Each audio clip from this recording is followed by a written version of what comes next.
इस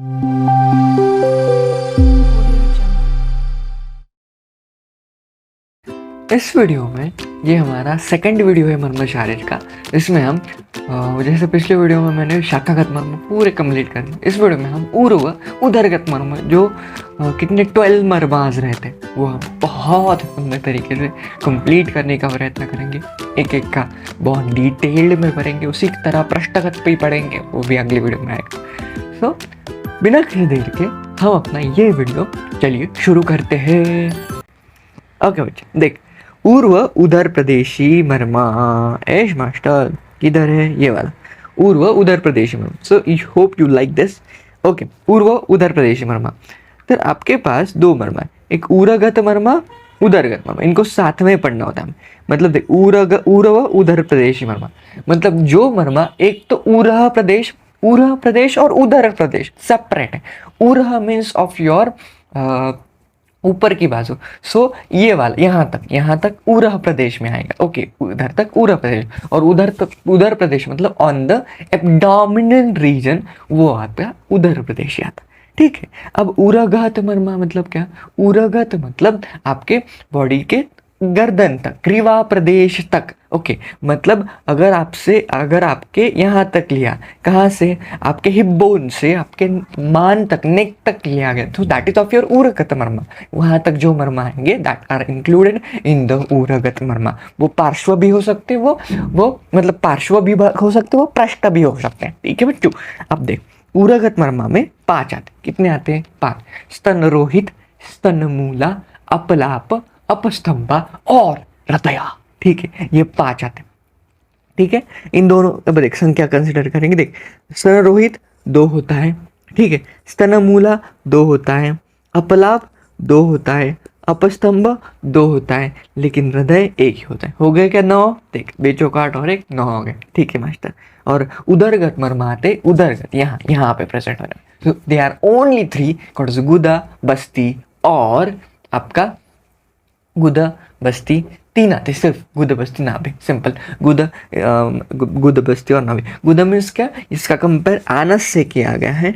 ओके बच्चों, ये एक ही मर्मा है। ठीक है। बस्ती मर्मा that is compared with the help of your मूत्राशय, या फिर उसको आप ब्लैडर भी कह सकते हैं। ओके बच्चों। And third aspect is called as नाभि। नाभि का कंपेरिजन किया है अम्बिलिकस। ओके, ये तीनों ही एक एक होते हैं। So they are combined as 3। Simple. So ये 9 और 3 मिला के 12 मर्मा इंक्लूड होते हैं। ऊर्व उदर प्रदेशी मर्मा एक कंप्लीट एक कैटेगरी आती है। सो इस कैटेगरी में 2 एस्पेक्ट आते हैं, एक ऊरगत मर्मा जो 9 होते हैं, और जो उदरगत मर्मा जो आपके पेट पर या फिर एब्डोमिनल रीजन पे 3 आते हैं। सो 9 और 3 आर कंपाइल्ड एज 12। ठीक है बच्चा। सो हम पहले पढ़ेंगे उदरगत मर्मा, या फिर इस डायग्राम के सहारे हम कंप्लीट मर्मा को एक सेगमेंट में कंपाइल करेंगे। कैसे मास्टर? देख बच्चों, सबसे पहले हम मर्म को जानेंगे कि उसका स्थान कहाँ रहता है। ठीक है। सबसे पहले आप यहाँ पे एक बात देख पा रहे होंगे मास्टर। क्या मास्टर?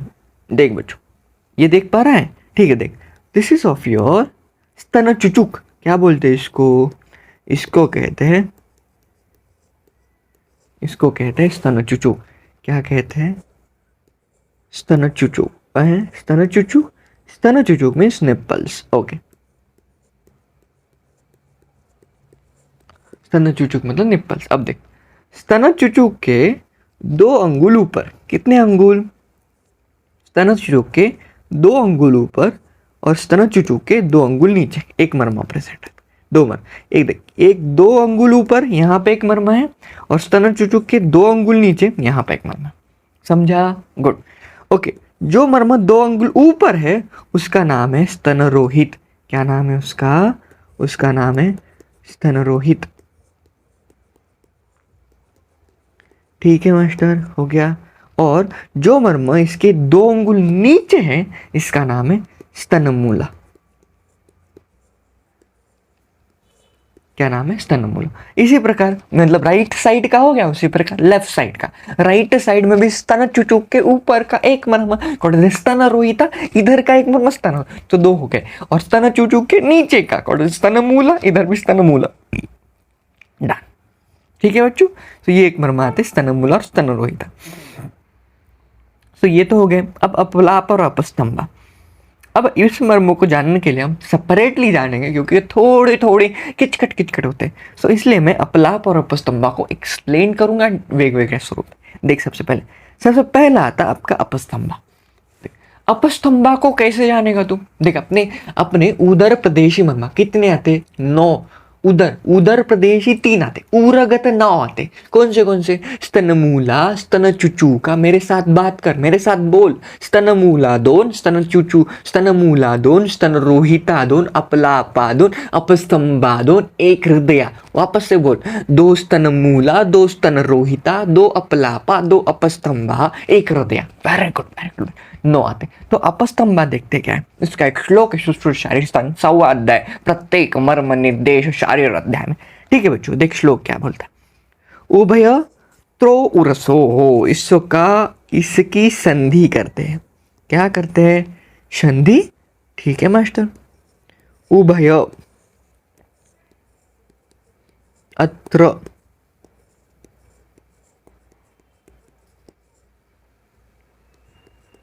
उभय अत्र उरसो हो। हाँ, उभय अत्र उरसो नाड्यो वातवः अपस्तंभो नाम। इन्हें अपस्तंभ कहते हैं। अपस्तंभो नाम मतलब क्या? इन्हें अपस्तंभ कहते हैं। लेकिन किन को अपस्तंभ कहते हैं ये तो बताया नहीं इन्होंने। देख बच्चों, उभय अत्र अरसो हो, उरसो। देख उभय इस वर्ड का मीनिंग होता है on the both side. Okay, तुझे पता है ना कि रक्त पित्त का, जैसे रक्त पित्त व्याधि में उसका मार्ग रहते, एक मार्ग ऊर्ध्व होगा, एक अधः होगा और एक मार्ग उभय होगा। ओके, ऊर्ध्व और अधः दोनों से जाने वाला कॉल्ड उभया। सिंपली उभय का मीनिंग होता है ऑन द बोथ एस्पेक्ट या फिर बोथ साइड्स। ठीक है। ओके, अब देख उरसो हो मतलब उर प्रदेश। ठीक है, उरसो मतलब उर प्रदेश, या फिर इसको हम चेस्ट कैविटी से भी कंपेयर कर सकते, अपनी चेस्ट कैविटी से भी कंपेयर कर सकते बच्चों। ओके, उरह प्रदेश मतलब यहाँ की चेस्ट कैविटी कंपेयर करेगी। ठीक है बच्चों, मॉडर्न के एस्पेक्ट से आपकी चेस्ट कैविटी कंपेयर करेगी। ठीक है बच्चों, अब देख उभय अत्र उरसो हो मतलब उर प्रदेश के दोनों एस्पेक्ट में, मतलब जो आपकी चेस्ट कैविटी उनके दोनों साइड में क्या है? नाड्यो, एक नाड़ी है। नाड़ी मतलब क्या? नाड़ी मतलब सिरा। ओके, फॉर एग्जाम्पल जो किसी का वहन करेगी, जिसका जो कोई तो वहन करेगी, दैट इज ऑफ योर नाड़ी। वात वह किसका वहन कर रही है? वात का। सिंपली मतलब ऐसी सिरा है, ऐसी नाड़ी है जो वात का वहन करेगी। वात मतलब क्या? वायु का वहन करेगी। सिंपली समझा? उस नाड़ी को या फिर उस सिरा को हम अपस्तंभो नाम कहते हैं, उसको हम अपस्तंभ मर्म कहते हैं। ठीक है बच्चों, अब ये कहाँ होता है? देख, they are predominantly made of सिराज, अभी बताया Synagdova. Okay, and they are in the form of 2 Vatvaha nadi, and that Vatvaha nadi means air carrying channels पे। नाड़ी मतलब चैनल्स। वातवह वात का वहन करती है, मतलब वायु का वहन करती है, मतलब एयर को कैरी करते हैं। ठीक है बच्चों। ओके, अब क्या है देखा, तत्र वातपूर्ण कोष्ठतया, सेकेंड लाइन बाकी ना, तत्र वातपूर्ण कोष्ठतया काशश्वासाभ्याम च मरणम। ओके, मतलब अगर इसको इंजुरी हो गई, अगर अपस्तंभ मर्म को आघात हो गया, अपस्तंभ मर्म यहाँ प्रेजेंट होता है इधर इन दोनों साइड में। अब मैं आपको डायग्राम में एक्सप्लेन करता हूँ। देख, अगर इसको इंजुरी हो गई मतलब अपस्तंभ मर्म को इंजुरी, कोष्ठतया वातपूर्ण मतलब क्या होगा? मतलब आपका जो भी कोष्ठ है, कोष्ठ मतलब क्या? जो भी आपकी एब्डोमिनल कैविटी, मतलब ईसोफेगस से फिर ब्रोंकस, जो भी एस्पेक्ट आता, मतलब जो भी all including the respiratory cavity, जो भी रेस्पिरेटरी सिस्टम की कैविटी, सबसे पहले ब्रोंक्यूला मतलब ये जो आएगा, ब्रोंकस आएगा, ब्रोंका आएगा, ब्रांक्यूल आएगा, फिर उसके बाद लंग्स आएंगे, ये पूरा एस्पेक्ट। ओके, सो इनमें क्या हो गया? इनमें ज़्यादा एयर फिल हो गया, मतलब इनमें ज़्यादा वायु भर जाएगी। सो देख, वातपूर्णाहा मतलब इनमें किसका आधिक्य हो जाएगा? वायु का आधिक्य हो जाएगा, और वायु का आधिक्य इनमें हो गया तो कासकी और श्वास इन व्याधि की उत्पत्ति हो जाएगी। इसलिए thoracic cavity that is filled with air. वही बताया। देख इसमें कितने स्ट्रक्चर आते हैं। अगर इसमें स्ट्रक्चर विच इज फॉलोइंग अपस्तंभामर मध्ये trachea, right bronchus, left bronchus, phrenic nerve, vagus nerve, common artery, सब क्लीन, इतने सारे ये बताया ना मैंने ब्रोंकस। ओके यस ठीक है बच्चों। सो वही है यहाँ पे अगर आपके ऑन द थोरैसिक कैविटी के दोनों एस्पेक्ट में बात किया जाए तो यहाँ पे सो यहाँ पे आपके अपस्तंभामर्म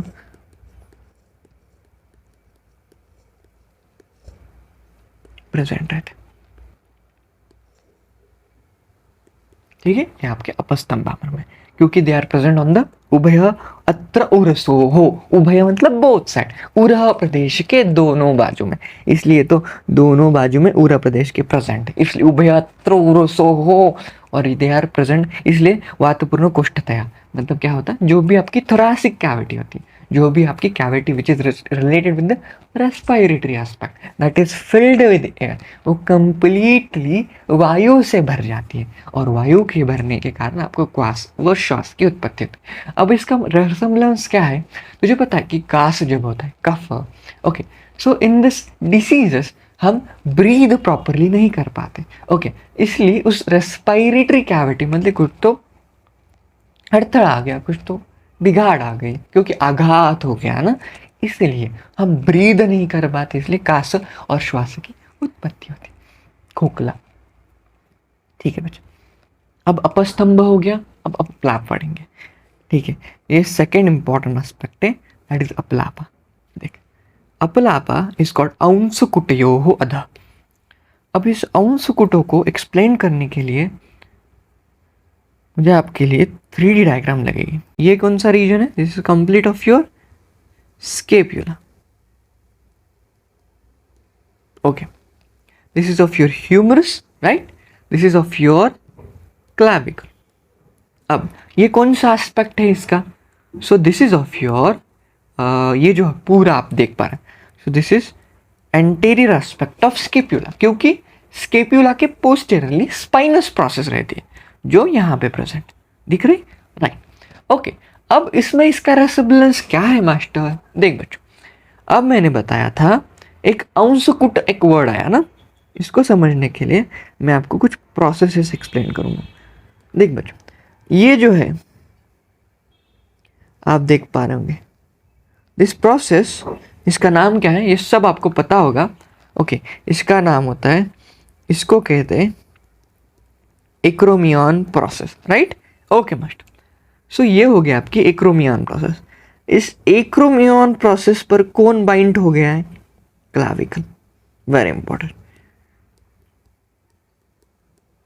ठीक है मास्टर। अब देख, ओके, ये एक्रोमियन है which is called as a, हाँ, acromion which is a process of scapula. अब संस्कृत में एक्रोमियन प्रोसेस ऑफ स्केप्यूला को अंशकुट कहा जाता है।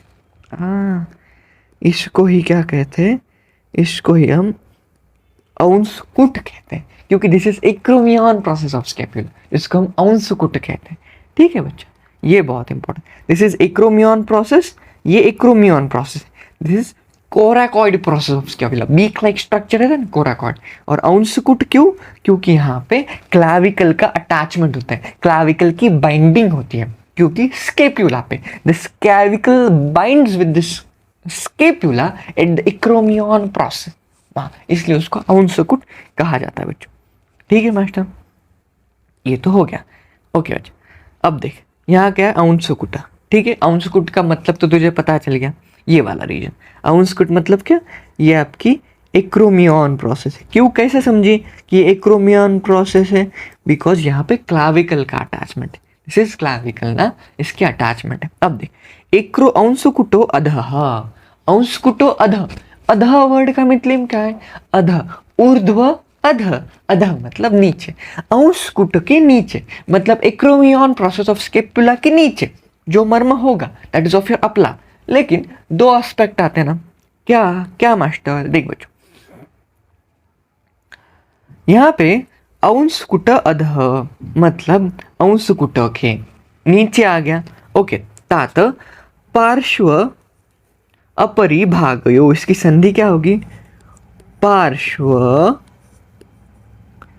पार्श्वः अपरिभागयोः। ओके, पार्श्व। अब देख, मोस्ट ऑफ द टाइम पार्श्व का मीनिंग आती एब्डोमिनल साइड। पार्श्व का मतलब क्या? Abdominal side. This is of your abdominal side, this is पार्श्वा, दिस इज पृष्ठा। वेरी इंपॉर्टेंट, दिस इज पार्श्वा which is abdominal region, abdominal side. ये बहुत इंपॉर्टेंट एस्पेक्ट है, गलती मत करना। देख, पार्श्वा, पार्श्वा मतलब एब्डोमिनल रीजन नहीं बोला मैंने एब्डोमिनल साइड बोली, मतलब ऐसा रीजन, एब्डोमिनल साइड के रीजन। और पृष्ठ मतलब पीठ का region, back of the region. पार्श्वा मतलब एब्डोमिनल रीजन। सिंपली है, ज्यादा कंफ्यूज मत होना, ठीक है बच्चों। अब दो एस्पेक्ट आए, अंशकुटोयो अधः, मतलब आपकी जो ये होगी एक्रोमियन प्रोसेस, उसके नीचे, अधः मतलब नीचे, पार्श्व अपरिभागयो हो। पार्श्व अपरिभागयो मतलब पार्श्व अपरि। ओके, इन द सेंस इधर आपकी एब्डोमिनल साइड, एब्डोमिनल साइड के अपरिभागयो मतलब दोनों साइड अपलापो नाम मर्म प्रेजेंट रहता है। ओके, सो यहाँ पे क्या किया गया है ना, पार्श्व उपरिभागयो। अब देख, simple, this is of your, यहाँ पे जैसे मैंने बताया था कि पार्श्व का मतलब एब्डोमिनल साइड ही होता है, लेकिन यहाँ पे पार्श्व का मतलब चेस्ट कैविटी, ठीक है, ये आपकी चेस्ट कैविटी। फॉर एग्जांपल, पार्श्व मतलब कंप्लीट एब्डोमिनल कैविटी, लेकिन पार्श्व का यहाँ पे मतलब चेस्ट कैविटी, क्योंकि एब्डोमिनल साइड में ही चेस्ट कैविटी आ गई। चेस्ट कैविटी के ऊपर, ठीक है, पार्श्व ऊपरी। देख संधि क्या कही मैंने, पार्श्व ऊपरी, पार्श्व, ये पार्श्व है, पार्श्व के ऊपर, लेकिन पार्श्व के ऊपर, वेरी इंपॉर्टेंट, पार्श्व जो भी आपकी चेस्ट कैविटी है इसके ऊपर, लेकिन आपके अंशकुट के नीचे। वेरी इंपॉर्टेंट, पार्श्व भाग के ऊपर, पार्श्व भाग मतलब क्या? एब्डोमिनल साइड, लेकिन एब्डोमिनल साइड का यहां पर रेसेम्बलेंस चेस्ट कैविटी से लिए। सो पार्श्व भाग के ऊपर ये आपकी चेस्ट कैविटी है, चेस्ट कैविटी के ऊपर, अंशकुट के नीचे। सिंपल, जो मर्म प्रेजेंट है, और पीछे भाग में जो मर्म प्रेजेंट रहता है, दैट मर्म इज कॉल्ड अपस्तंभा। वो कहाँ प्रेजेंट रहता है? ये वाला, दिस मर्मा इज कॉल्ड अपस्तंभा, तो लोहिताक्षन। ओके, सो दिस मर्मा इज कॉल्ड अपस्तंभा, सॉरी अपलापो, अपस्तंभा बोल लोगे, सॉरी दैट इज अपलापा, ठीक है, वेरी इंपॉर्टेंट बच्चा। तत्र रक्तेन पूयभागम गतेन मरणम, इसका मतलब क्या है? तत्र रक्तेन, वेरी इंपॉर्टेंट, तत्र रक्तेन पूयभागम गतेन मरणम। देखा, तत्र रक्तेन पूयभागम, अब क्या है, होता है जब अगर उधर आघात हो जाए, अगर अपलाप मर्म पे आघात हो जाए, इसका अर्थ क्या है? अपलाप मर्म पे अगर आघात हो गया, सो व्हाट हैपेंस, अपलाप मर्म पे अगर आघात हो गया, जो अपने बॉडी में ब्लड है वो ब्लड हो जाएगा इन्फेक्टेड। क्या हो जाएगा? इन्फेक्टेड। अगर ब्लड इन्फेक्टेड हो गया, so there is a formation of pus. शरीर में ब्लड अगर इन्फेक्टेड हो गया तो वो ब्लड पूय बनाएगा। क्या बनाएगा? पूयः। पूयः मतलब पस फॉर्मेशन, ठीक है बच्चा।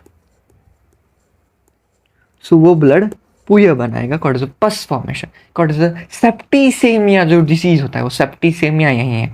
सो वही बताया यहाँ पे कि तत्र रक्तेन पूय भागम गतेन मरणम, अगर वहाँ पे आघात हो जाए तो ब्लड इन्फेक्ट हो जाता है, ब्लड इन्फेक्ट हो जाके वो ब्लड पूय पस फॉर्मेशन बनाता है। अब देख यहाँ पे आपकी चेस्ट कैविटी, यहाँ पे दिख रहा है there is accumulation of pus region, called as empyema. ये जो एम्पिएमा एक डिसीज होता है, या फिर एम्पिएमा एक डिसऑर्डर रहता है, एम्पिएमा, कि जिसमें क्या होता है, there is accumulation of infected pus और accumulation of infected liquid in the chest cavity. So वही है एम्पिएमा की कंपैरिजन इसी से की है, रक्तपूयम की रखते हैं ना भाई, ठीक है बच्चों। सो शायद मैंने उदरगत मर्म कंप्लीट कर ली। स्तन रोहित हो गया, अपलाप हो गया, उपस्तंभ हो गया, अब हृदय गुदा बस्ती नाभि बाकी है। सो इसको कंप्लीट करते हैं बच्चों। चल अब देख,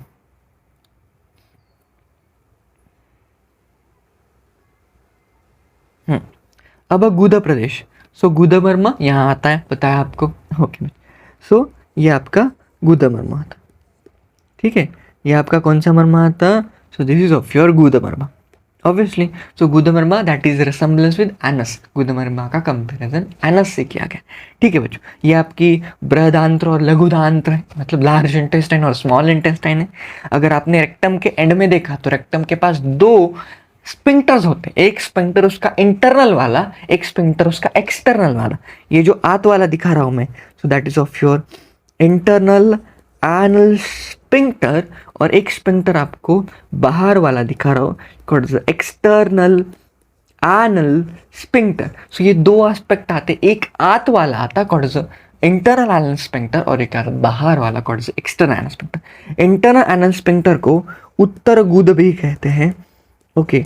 और यहाँ पे सेकंड को अधर गुद भी कहते हैं। चक्रपाणी ने बहुत सुंदर रेसेम्बलेंस दिया है, मैं भी यहाँ पे लिखा होगा, अगर नहीं लिखा तो उसकी वो एक डायग्राम या फिर उसका वो रेसेम्बलेंस या उसका चक्रपाणी का श्लोक मैं स्क्रीन पर चला दूंगा, आप देख सकते हैं कि चक्रपाणी ने क्या बताया कि जो उत्तर गुद है, उस उत्तर गुद क्या करता है, उत्तर गुद पुरुष को तिष्ठति, पुरुष को धारण करता है, लेकिन अधर गुद पुरुष को निष्क्रामस्ति, मतलब उसको निकालने का काम करता है। वेरी इंपॉर्टेंट, ठीक है बच्चा।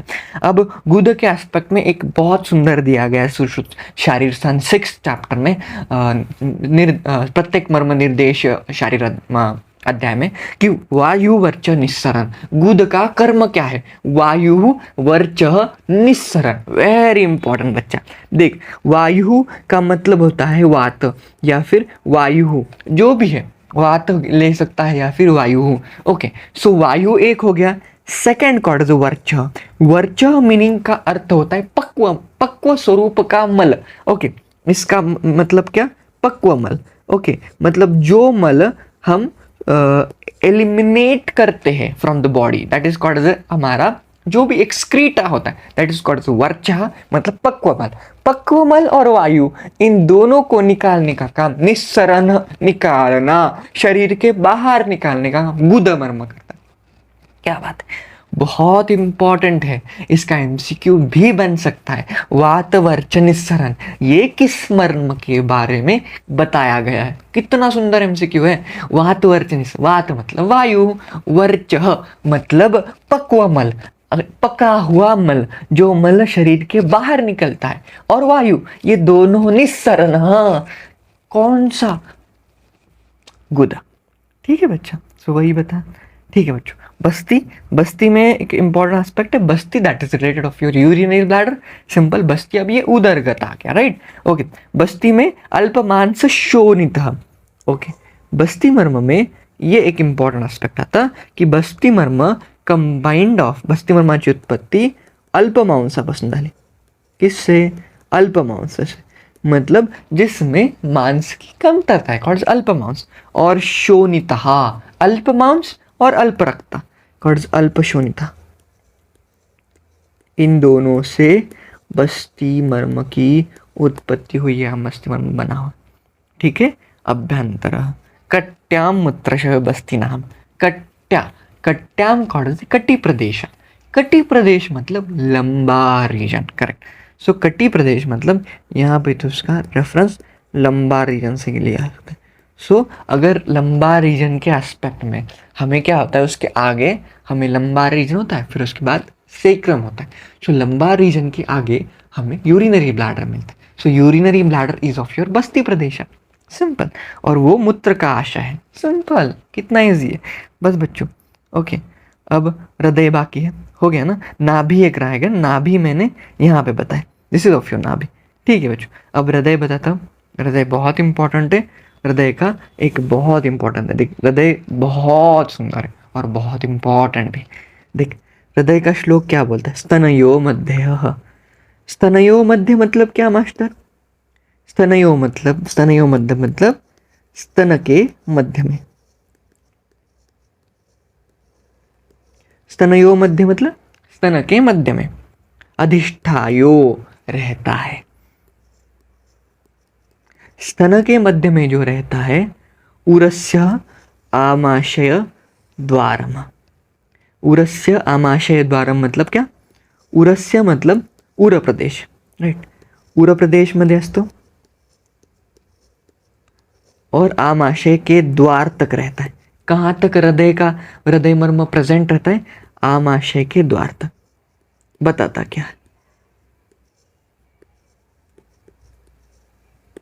हृदय मर्म कहाँ तक प्रेजेंट रहता है? हृदय मर्म that present up to the आमाशय द्वार। क्या है ये? देखता बस, ठीक है। अब देख, ये पहली लाइन एक्सप्लेन करता। देख अभी बच्चों,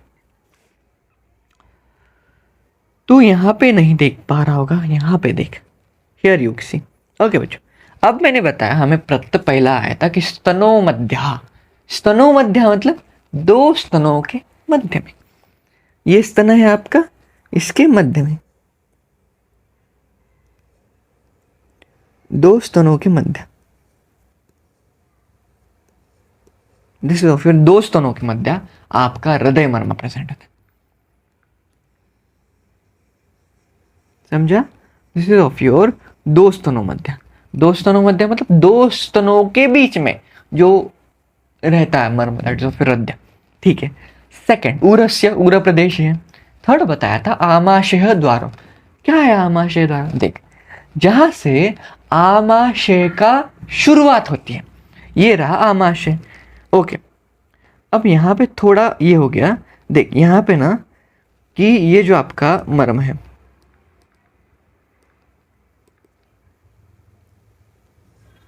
यहाँ पे मैं बहुत रफली एक्सप्लेन करता हूँ। मर्म हृदय थोड़ा ऊपर होगा, फिर आमाशय को द्वार अच्छा दिखेगा। देख, आमाशय जहां से स्टार्ट होता है, मैं आमाशय बात कर रहा हूँ, ईसोफेगस में वो अलग, दैट इज फिर नलिका अलग। ओके, नलिका खत्म होती फिर आमाशय स्टार्ट होता। लेकिन आमाशय स्टार्ट होता दैट इज ऑफ फिर ओपनिंग ऑफ द स्टमक, वो जहां से स्टार्ट होता वो आमाशय का द्वार रहता। ओके, और आमाशय के द्वार को एक नाम है बहुत इंपॉर्टेंट, एमसीक्यू में पूछा जाता है। आमाशय के द्वार का नाम हार्दिक है। क्या है?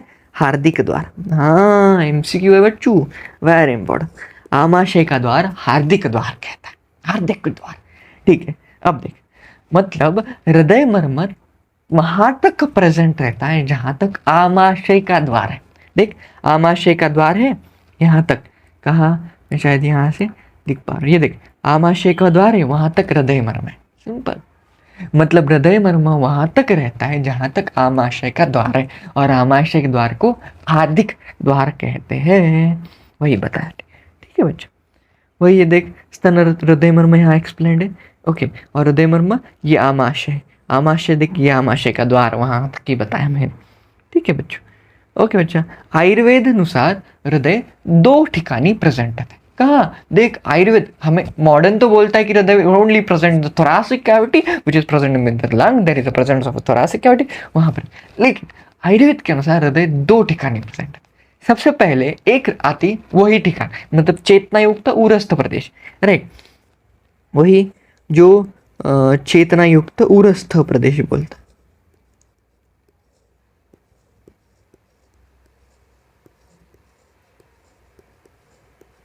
चेतना युक्त उरस्थ प्रदेश। और सेकंड ठिकान बताता है दैट इज ऑफ योर मस्तिष्क।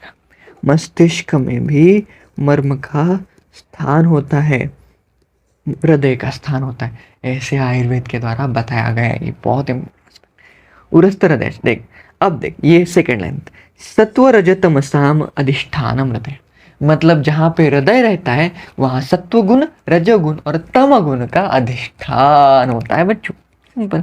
अंतत्र अपि सद्य एव मरणम, वहां पे अगर आघात हो जाए तो उस व्यक्ति की मृत्यु ताबड़तोड़ हो जाती है, इसलिए तत्काल मृत्यु ऐसे कहते हैं अगर वहां पे आघात हो जाए। इसलिए आंतरिक हृदय से आमाशय के द्वार को हार्दिक कहते हैं। मैंने नोट्स में कुछ ऐसे जो जगह है वो ऐसे एम्प्टी छोड़े हैं, सो वो आपको फिल करने हैं, ज़्यादा नहीं, थोड़े। जैसे हार्दिक, आमाशय के द्वार को हार्दिक द्वार कहते हैं, ये आपको आप फिर रिकॉल करेंगे ना उसको। यही है बच्चों, उरस्थ ठिकानी तीन, रजः तम सत्व, इनके अधिष्ठान। ठीक है बच्चों, और एट द एंड में वही मैंने बताया। देख, वो चक्रपाणी का श्लोक मैंने बताया था ना, ये था वो। ठीक है बच्चों, so this is all about the मर्मास। हृदय पढ़ लिया हमने, फिर उसके बाद गूदा पढ़ लिया, बस्ती पढ़ लिया, नाभि। नाभि that is of your umbilicus, वहाँ नाभि प्रदेश में प्रेजेंट है, ये वाली। यहाँ पे देख, इसको मैंने मेंशन किया, दिस इज ऑफ योर नाभि। सो ये ऊर्व व उदरगत, ऐसे 12 मर्म होते हैं, ऊर्व उदरगत मर्म। सो इन 12 मर्मों को हमने एकदम डिटेल्ड में अच्छे से पढ़ लिया है। सो मैंने भी इसमें पूरा आपको पढ़ा दिया है। So hope you like this video बच्चा, कीप शेयरिंग एंड आपको पसंद आए तो ज़रूर बताना कैसा लगा वीडियो, कैसे लगे आपको ये एस्पेक्ट्स। कुछ भी नहीं समझा, you can comment down on the video, मतलब आपको कोई भी डाउट हुआ तो आप वीडियो के कमेंट्स में कमेंट्स कर सकते हैं। So hope you like this video, keep sharing and thank you.